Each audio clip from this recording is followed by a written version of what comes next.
Hey, this is Professor Game, where we interview successful practitioners of games, gamification, and game thinking who bring us the best of their experiences to get ideas, insights, and inspiration that help us in the process of getting our students to learn what we teach. And I am Rob Alvarez. I'm the founder of Professor Game and professor of gamification and games-based solutions at IE Business School, EFMD, EBS University, and many other places around the world. And if this content is for you, then please go ahead and subscribe to our email list for free at professorgame.com/subscribe. Hey, engagers, and welcome back to another episode of the Professor Game podcast. And we have Roger with us today. But Roger, before we take off, are you prepared to engage? I'm prepared to engage. Let's do this. We have Roger Peters with us now, also known as Rook. He's the owner of Epic Sages, an Army veteran, and a husband and a father of two. He lives, and we were discussing this in the pre-interview chat, in Fairbanks, Alaska, the first person I talked to who lives, and I'm not sure if you are from Alaska as well, but in any case, it is definitely a first. He loves teaching and introducing people to tabletop RPGs, like Dungeons & Dragons, and is a consistent learner and constantly evolves himself and his business with new technology. But Roger, is there anything aside from that quick intro that you would like to make sure that we know? Well, so I'm not originally from Alaska. I moved here about 10-ish years ago with the Army, and then got out up here, bought a house, got married, all that fun stuff, and stuck around up here. So that's about it for the Alaska side of things. Stuff you should know.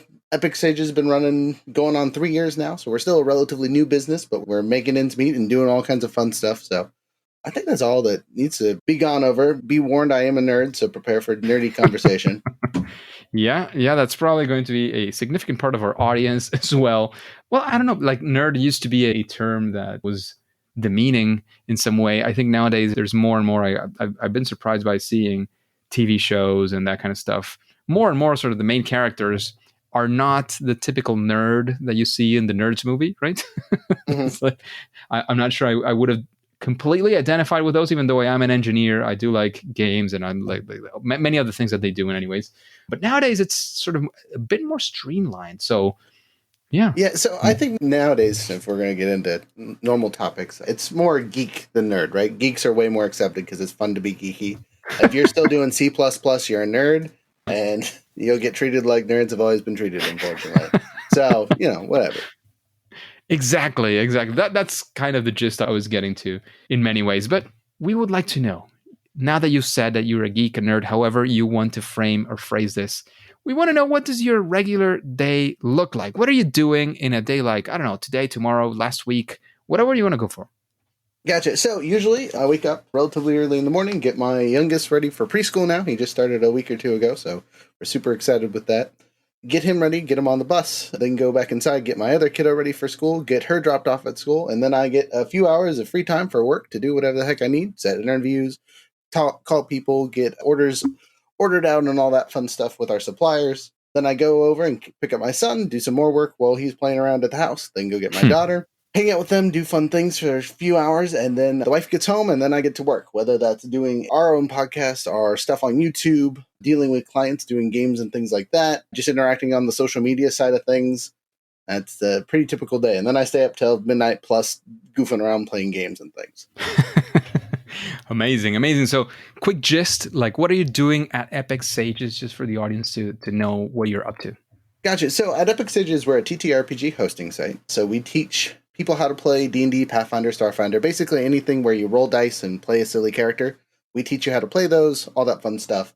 And then we get games together and run those games. So we do the hard part, the thinking, the storytelling, all that fun stuff. And the players just get to sit back, relax, do their thing. We also teach people how to do what we do and all that fun stuff. So the day consists of all that. And then we do a lot of other things that like sell all the nerd adjacent items to it, like dice towers and dice and all that. So recently I've been doing a ton of vendor work, which is going to pop-up stores and that kind of thing, to do the more physical in-person stuff. Huh. Interesting. Sounds like a dream job for more than one in our audience, for sure. I would say good. That's 99% kind of the dream of in many ways. Yep. Yep. Yeah, I get to say that being to be mostly a stay-at-home dad is fantastic. So big bonuses there. Absolutely.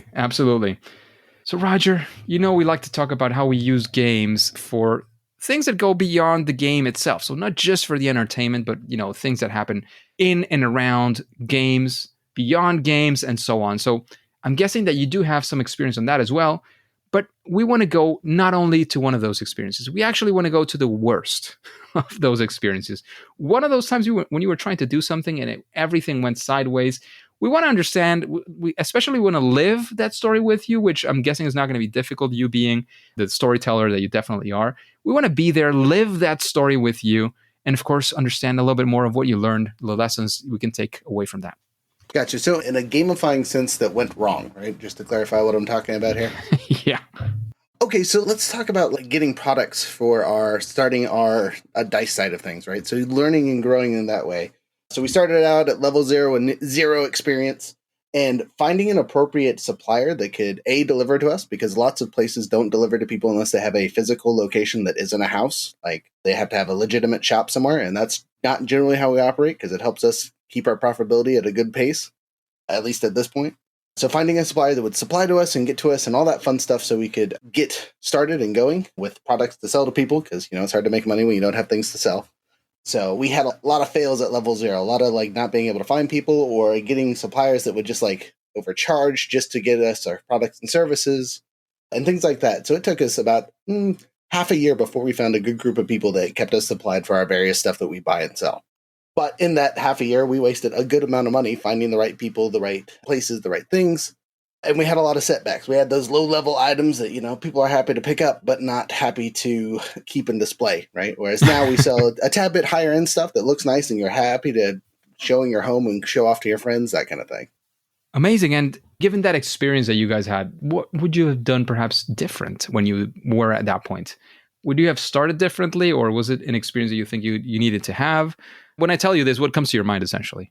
So I think it's something we needed to go through. Like, we have business friends, right, that we met through The Blocks, which was a TV show we were on in our first year of business.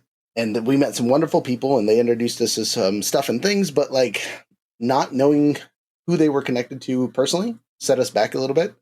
So having to go through and forge those connections on a supplier and supplyee side and making those friends and people that will work with you and setting up that repertoire, we're going to say repertoire, with these suppliers was super important. And learning how to deal with them on a appropriate level. Just like any other retail stuff, we deal with customers that are a pain in the butt and aren't appreciative for the work that you do and complain about all kinds of silliness. We learn not to be those guys, because obviously the other people at the other end of the line are humans too, and you get much better results being thankful and grateful and yada yada than why haven't you done this? What's wrong with you? Yada yada. You know what I mean? You can avoid that and not stress the other people on the far end of the line. They're going to be better for you. And some of that was just learning. You know what I mean? That we can't be upset when things go wrong, because if you get upset, people just say F you, have a nice day. Whereas if you're appreciative and thankful and whatnot, they're much more willing to help you and get you what you need. Absolutely. That makes a lot of sense. And you were mentioning some of this, and I'm currently teaching a supply chain course. Oh, nice. So many of the things you were mentioning definitely come to my mind when I'm talking with my students. They're business students, bachelors. So it's an interesting bunch for sure. It would be interesting to see specifically some of the lessons there. Perhaps could be something that we could discuss at some point with the class for sure. Many of those problems are precisely as you were saying, not understanding that on the other end, no matter, if it's a supplier, if it's a customer, whatever they are, a business in general is not a business. It's a bunch of people. You need to understand that they behave according to the same incentives that you do as a human. Well, maybe not the same ones, but, they respond as humans just as you do. So, it's good to keep that in mind at any and all points, that no matter how technical things get, because in supply chain operations, there's a lot of technical stuff going on. There could be a lot of numbers. There is still a human behind the other side, or a bunch of humans, or whatever that looks like. So you always have to keep that behavioral idea that, what you do has consequences, and the interactions you make do have a consequence on those suppliers and those customers. The way you set up things, your employees are going to behave in a certain way depending on that. So keeping that in mind, beyond being an HR person, which is a completely different thing and a different subject, there are many things that you do have to keep in mind when thinking about all this, as you were definitely saying. Right. Well, and I mean, on that note, I'd much rather be remembered for the customer that made someone's day than someone that made their day worse. I mean, have it be the highlight of their day with their interaction with me and not the worst thing that happened to them today. Absolutely. Absolutely. No, and again, the thing is, you have arrived to that conclusion of it's better to be on the good side. Like the question, I think they mentioned this on House of Dragons, and one of these, like, what is it better to be feared or loved? Well, Mm, at least in this case, I don't know about being in the monarchy or whatever, but at least in this case, I would say that it's definitely better to be loved, because people will probably go out of their way, or there's a chance that they go out of their way to help you out, rather than if they fear you, it's like, well, maybe I'll do it. Maybe I'll just, hang up the phone and see what happens. Let somebody else deal with it, kind of thing. right. Exactly. If you love, people are much more apt to be kind and be helpful than if you're feared. They're more likely to be like someone else's problem. Have a nice day. Yeah, totally, totally. So let's actually flip that around. For a time Okay. that things went well, again, in this world of games, in this world, especially if there's anything on gamification that you can have for us as well, something that went, you were trying to do something, and again, the first or the nth attempt, it doesn't matter. It went well because we want to live that story with you again, and perhaps see some of the lessons that you got from that.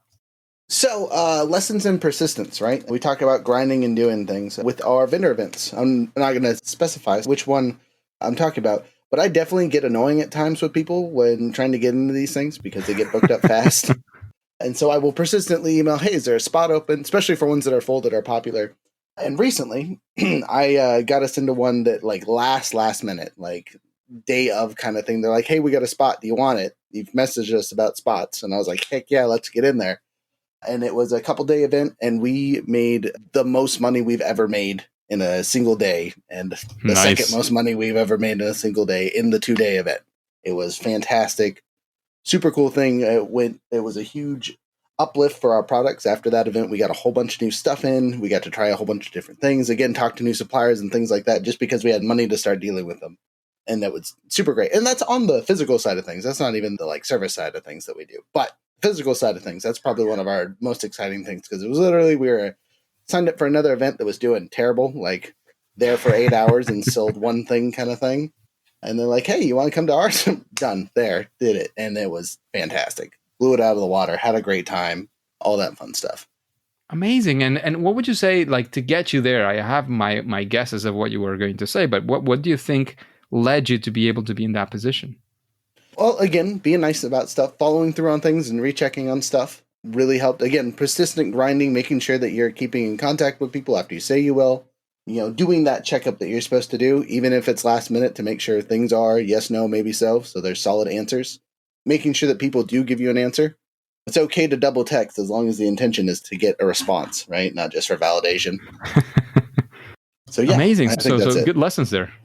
So again, we've got to, to through all the experience that you've had, many of the things that you've been doing, you're a game master as well, the dungeon master and whatnot. What would you say is when you face a problem and you want to solve it essentially using games or whatnot, do you have a process? Like, what's your mental system, or how does it happen? We want to get into your head and see how that looks. So the worst part about being me is I am really good at improv. So things come to me in the moment, and then we run things and go. I'm very action orientated, and I have my company set up to be that way, to teach other people how to be action orientated. So they are moving and grooving and moving with the flow, because that's how things do well. But as for a process, in simplest terms, when we come up to a problem, we'll say in this case, a client isn't having a fun time, right? They've told you as much. They're like, look, I don't know if I want to come back or something along those lines because I'm just not vibing with the group or whatnot. The first step is always communication, right? You talk in, figure out what's going on, where they're having issues at, what their problem is. Because sometimes it's just like, I don't feel like paying this money for the thing. And you know what? Sometimes you just can't pay money for a thing, right? And we let them know that's okay. We let them know that what they're feeling is all right. We push through what they can do, possible solutions for like, hey, are you making sure you're applying discounts? Are you making sure that you're doing this, that, and the other thing to make sure you're doing good? And if it's like a social thing between two people, like player A and player B just don't get along because their characters don't mesh well, or player B is always super energetic and steals all the limelight or stuff like that, that allows us to go to player B and have a conversation with them and kind of settle any problems they might have there, and then resolve stuff as we go along. Because, I mean, worst comes to worst, you break a group up or pull people off or things like that to make sure that everyone is having a good time. Because if they're a paying customer, you know what I mean, they're not just doing it for the funsies in their heart. They have an expectation that they're trying to hit. They're trying to have a good time, and we want to make sure everyone is doing so as they're playing these silly games with us. Or serious games, whatever. Silly, serious. Sometimes, but what people tend to call serious games can be silly or not, but, they can actually mean a lot, right? So this seriousness that you mentioned is sometimes exactly what this needs, even though, again, games and people think games are not serious, they can actually do so much. It can make such a huge difference. Yeah, so, I mean, on that note, we use a lot of our stuff as kind of, we call it cheap therapy. Because you get to act out and do things that aren't necessarily something you would do in real life, or you get to relive events that are similar to what you had in real life without it being a unwelcoming situation. It's a safe space kind of area. You can do whatever you want, good, bad, or indifferent, and you're either going to have fun and you're not really going to get judged for what you do, or if you are judged just because you're murdering babies and something, that's not okay. We give you the kibosh to that, but you know what I mean. It's a good place to learn and grow as a person on a small scale. It can help you work through things. Being a veteran and working with veterans, and because we're veteran reminiscent, my business partner is a veteran. A lot of this we use to help our friends to play games to get past those traumatic moments in their life. Whether that's to just forget about them or to relive something similar in a spot where they're not going to have a bad time. We're not therapists or anything like that, so we don't claim anything that's going to help you thing. But I have noticed, as someone who plays the games, that these really do help with those kind of situations a lot of the time. And so if we can help people, we are happy to do so, especially if it's through our storytelling. Well, it sounds absolutely amazing. And it seems like, I don't know if, well, I'm sure it's intentional in many ways, but even though it's not sort of the center or the core of your business, you do think about these things more often than not. And it allows you to be able to help these people in different ways. Does that make sense? Yeah, totally. And I mean, kind of on that lines, one of our targets, we'll say, is getting families to connect. Because one of our big things is getting families to play together. We make a joke that our business model is kind of terrible because we encourage people to play with us for 5 to 10 sessions and then take their story over for themselves. Now, if they love us and stick with us forever, we're happy to take your money and play with you for as long as you want to play with us kind of thing. But the intention is for you to get to a point where you feel confident enough to play these games at home with your family, right? To have fun, and then come back to us when you want to learn something new or get stuff for the games or need advice or help, yada, yada, yada. But having a fantastic bond with mother and son or father and son or just the whole family, right? So I grew up and I played these games, middle teenage years, so 15 forward with my parents, and I still play them to this day. Any chance we get time for all my family to get together, nice. We play online or in person. If I'm visiting, we're all in the same place. I come from a very mixed family, and so we live in lots of places now. They've all kind of split up and gone their separate ways, but we still make time for each other. So that's been a very important part of my life, and I am glad I get to share it with other people. That sounds amazing. And I'm happy that you say it and that you say it that way, because it's business. It's what's good for business is not only the only thing that you want to think about. Sometimes it's good for business, something that doesn't just bring you an immediate return right now, but getting people to feel better with you, and that's eventually it's going to be good for business as well. So that's, I think, at least in my opinion, what I've experienced and what I've studied as well, that's the best way forward in most ways, at least. So Roger, again, you've had plenty of interesting experiences with this, and your approach with games and the way you set them up is quite interesting as well. So I'm going to ask you for a something that you might call a best practice, or whatever you think, any project that is thinking of using games in this or that way, again, probably beyond entertainment, could benefit from this game designer perspective, game master perspective, whatever you want to dig into to bring us this best practice or this thing that you do or you think should be done to do things better, at least. So employees first. From a business standpoint, putting your employees first is always going to be the most successful practice for your business. Not to self-pitch too much, but one of the programs that we do for businesses is we run games for businesses. So instead of doing a pizza party, we play D&D or Pathfinder, Starfinder, whatever the business wants to run for up to 4 hours, or we break it up over a week where everyone in the building gets to play for an hour or two at a time. And one of our cool things that we like to throw in there is we make sure that the employers are throwing in, hey, if you get this specific item, you get a day off, or an extra 15-minute break or some silly item from us or something from the company themselves, gift cards, stuff like that, that's sponsored by the company. So the employees know that, hey, we're not just playing a game to waste time during work hours. We are also getting something of benefit from the company because the company cares about us. And making sure that employers are ready to do that for their people, especially nowadays. Retention is such an important part of keeping a business moving and grooving, that if you just ignore your employees and move on to the next ones, you're going to spend so much money in training and trying to find people and yada, yada, yada, that you're going to go broke that way. So having That that is so retention side difficult of for things. businesses to understand. Yeah. Well, it's crazy to me as someone who's seen this, that like you can watch companies just drop off because they can't keep people because they have one person that doesn't care ruining everything for them. If you're not willing to give your employees time for stuff and things and let them enjoy themselves while they're in a workspace or maybe even after workspace, but you sponsor it kind of thing, why are you having employees? You want robots, not people. Yeah, absolutely. Absolutely. So that's a very good one. And there's so many ways, especially when we're talking about using games in different ways, that sort of link back to this recommendation that you're giving. So I think it's a fantastic recommendation to think of people first. And again, there's plenty of solutions in the area that could definitely work for doing exactly that. So thanks for that recommendation, Roger. And talking about recommendations, who would you like to listen to? Is there a person, after hearing these questions, that you say, well, this person would be really interesting to listen to as a guest on Professor Game? Oh man, that's a hard question. And I've met a lot of entrepreneurs now that would fill this spot fantastically and kind of fit in there really, really well. Someone that you might be able to connect with in the near future is someone from the school network that we're in called Andrew Cook. I don't know if you've read any of his stuff or checked him out at all. But Cook. Andrew Cook, yeah, he's in the school network. I think he would do well in here as well. I'll definitely look him up. And if you have any contact with him and you think he would be a great guest, I would definitely be happy to have him on the podcast. So, Roger, let's keep up with the recommendations. Is there a book that you would recommend an audience like this one, like The Engagers? Oh, well, do you want something funny or something serious? Well, it can be funny if it's useful or for inspiration or for just, thinking of something else and brings you inspiration for games. I don't know, like whatever you want to go for.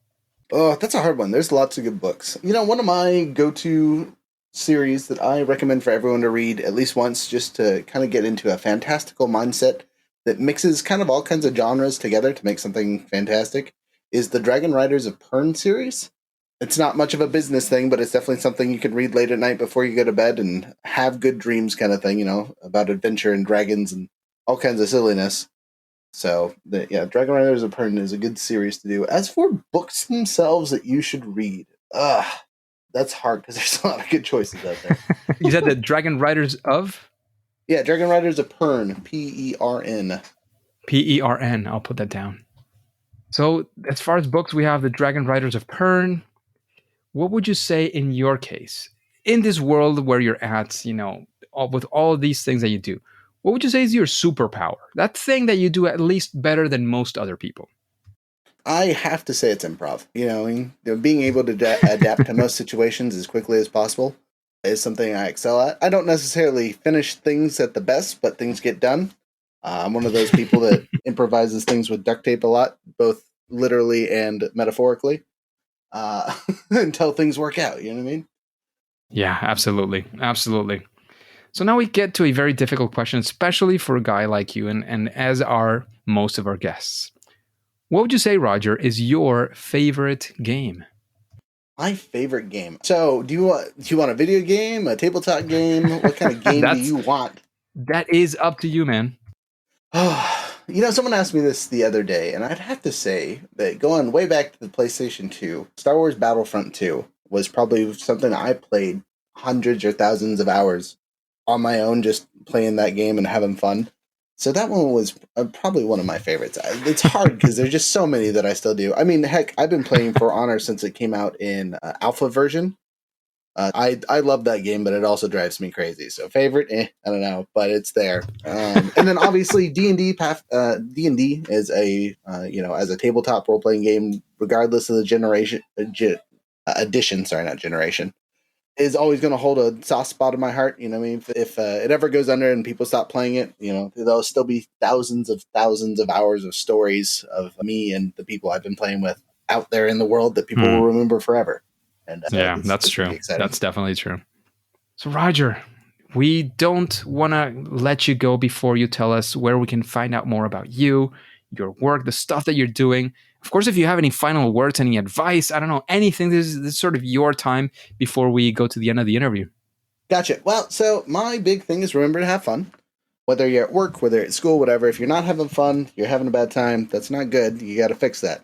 A lot of the time, fun is just a mindset. You can have an adventure going to the grocery store. You just got to remember to have it as such.